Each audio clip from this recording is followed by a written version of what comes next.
Ang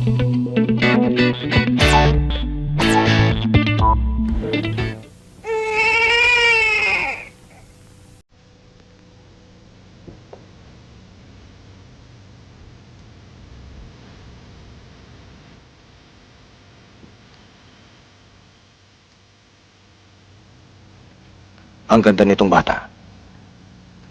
Sino kayang magiging kamukha nito paglaki? Ikaw? O ang kanyang ama?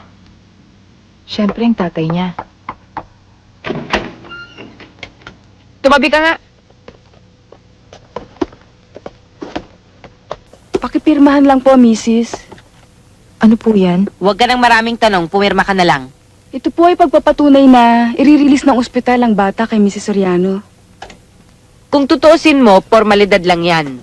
Dahil sa ilalim ng batas, ako na legal na ina ng batang yan.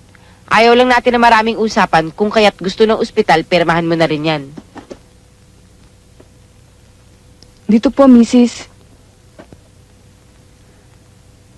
Bilisan mo na!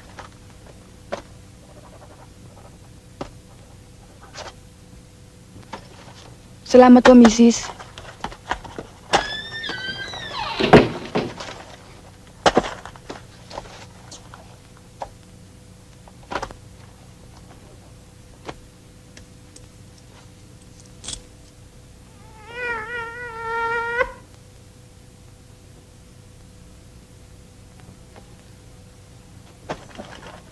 Ito ang kabayaran para sa batang ito.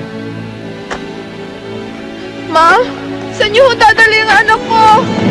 Huwag ho! Ibalik niyo sa akin ang anak ko! Ma!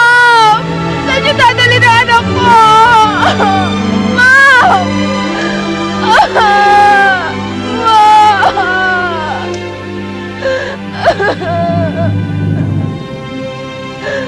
We play on basic human instincts. And that is what advertising is all about. I know that, sir, pero okay naman ho itong mga to ah. Okay, anong okay dyan? Gusto natin magbenta ng sabon sa publiko. Pero ang pinalalabas natin dito, kailangan silang bumili nito dahil mabaho ang angit nila. Eh ba kung ako meron nito, hindi na ako bibili nito. Dahil oras na nagpunta ako sa tindahan, para ko na rin binulatlat sa buong mundo na may angit ako. Eto, sir. Hindi rin pwede yan. Palitan yan. Yes, sir.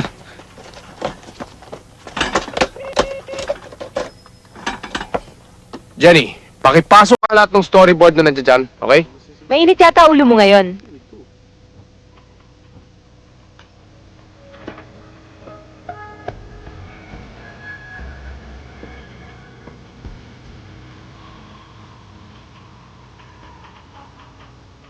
Ngayon, pwede na ba tayong umuwi?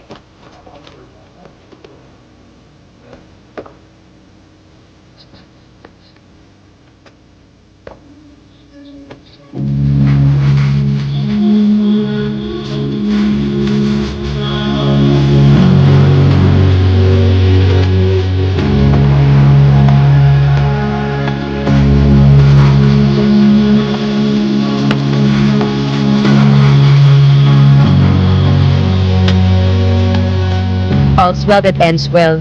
Magiging mabuting ina na ako magmula ngayon. Ilang beses mo lang sinabi yan. Ilang beses na rin akong napigo. Sana naman ngayon, tuparin mo na ang pangako mo. Promise. Pero kinakailangan unawain kita. Alang-alang sa anak ko.